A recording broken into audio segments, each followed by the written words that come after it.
I'm PJ McEntee, assistant baseball coach at Minnesota State University, Mankato, and I'm here with Figured Out Baseball to talk to you about hitting, specifically some of my favorite tee drills that we do here at Mankato.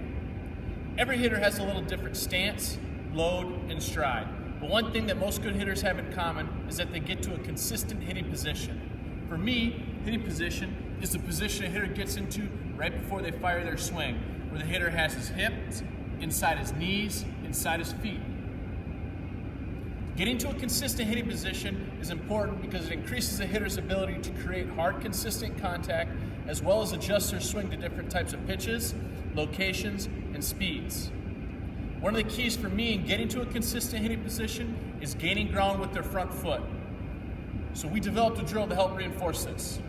It's a traditional tee drill with a small variation where the hitter starts with his front foot, also known as a stride foot, a few inches elevated above the ground. For the sake of this drill, we're using this base. You can really use any object as long as that hitter's front foot is elevated a few inches off the ground. When I go through my load and stride, I pick up my front foot and gain ground towards the pitcher. This forces me to get into that consistent hitting position. This is what it looks like.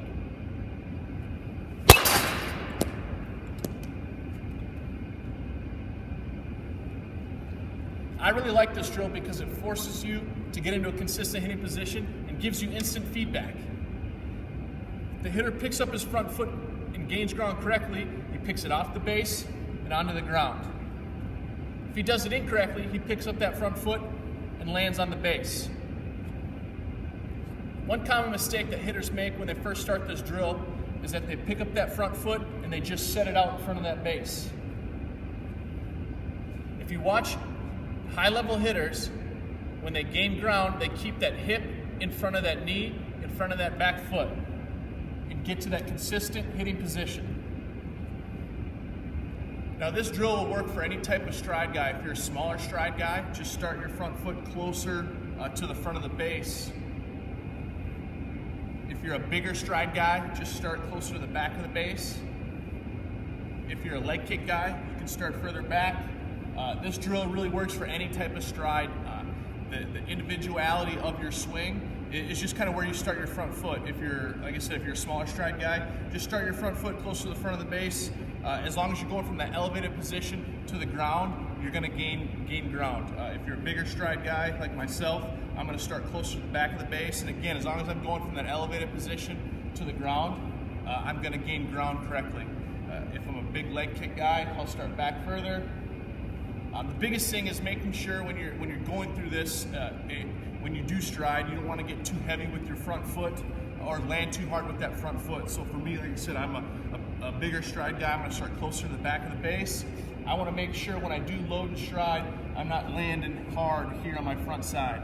I want to land nice and soft on that front side and get to that hitting position. So again, smaller stride guys start towards the front of the base, and it's just going from the elevated position to the ground. If I'm a bigger stride guy, I'll start closer to the back of the base.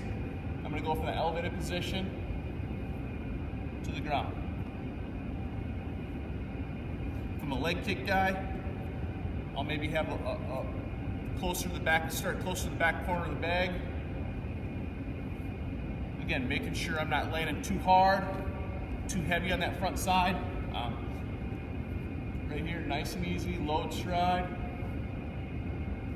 And that's how you properly gain ground and get to a consistent hitting position. I'm PJ McEntee, assistant baseball coach at Minnesota State University, Mankato, here with Figured Out Baseball. Don't forget to check out one of my next hitting videos that talks about the feel of a good swing and a drill that I call Stop at Contact.